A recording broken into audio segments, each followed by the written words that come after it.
hello' everyone আৰু আজি গৈ আছোঁ আমি দুজনী ফাটবি চাবলৈ আৰু দেখিছেনে এতিয়া ঘৰৰ পৰা দুজনী ওলাই মেলি ল'লোঁ আৰু আহিয়ে পাই গ'লোহি এয়া ৰিয়া জুনমণি মনোজ ভাই আৰু কস্তুৰীও আহিছে চাবলৈ এয়া দেখিছেনে আৰু আমি চবেই মিলি যাবলৈ ওলালোঁ আৰু ৰাস্তাত এতিয়া দেখিছে পুৰা মানুহৰ ভিৰ গোটেই মানুহ গাড়ীয়ে গাড়ী দেখিছে এয়া প্ৰচেছন গৈ আছে আৰু আমি যিহেতুকে চাবলৈ নাপালোঁ আৰু সেইকাৰণে ভাবিলোঁ আমি ডাইৰেক্ট ফাটেবিতলিলৈ যাওঁ তাতে আমি চাবলৈ যাম বুলি আৰু আহিয়ে পাই গ'লোহি দেখিছে কিমান মানুহৰ ভিৰ তাতে ৰ'দডাল যে যেনেকুৱাকৈ দিলে ইমানে গৰম সেইকাৰণে মই ছাতিয়ে লৈ ল'লোঁ আৰু এজনী ৰিয়া আৰু তাই মানে চেণ্ডেলযোৰ ওখ পিন্ধি আহিছিলে খোজকাঢ়িব নোৱাৰে কাৰণে ইয়াত চাপৰ চেণ্ডেল এযোৰ কিনিবৰ কাৰণে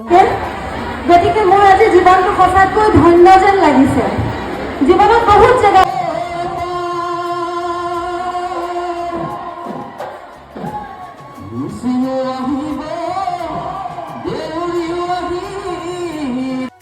আৰু তাৰপিছত আমি আহিলোঁ এয়া মুকলি বিহু চাবলৈ দেখিছেনে এয়া ইয়াত মিচিং সম্প্ৰদায়ৰ মানুহে বিহু মাৰি আছে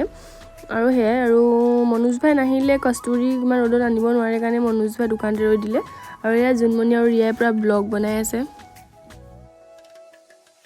তাৰ পাছতে আমি দুজনী আহিলোঁ অলপ বজাৰ কৰিবলৈ কিবা ল'বলগীয়া আছিলে তাইৰো আৰু তাৰ পাছতে বজাৰ কৰি মেলি ঘৰলৈ বুলি আহিছোঁ আৰু ৰাস্তাত চাওকচোন ইমানেই মানুহ কি যে ক'ম আৰু ইমান গৰম তাতে চাদৰ মেখেলা পিন্ধি আৰু সেইকাৰণে বেছি টাইম নাথাকিলোঁ ঘৰলৈ আহিলোঁ তাৰ পাছতে আৰু আজি ব্লগটো ইমানেই আছিলে যদি ভাল পালে লাইক কমেণ্ট শ্বেয়াৰ ছাবস্ক্ৰাইব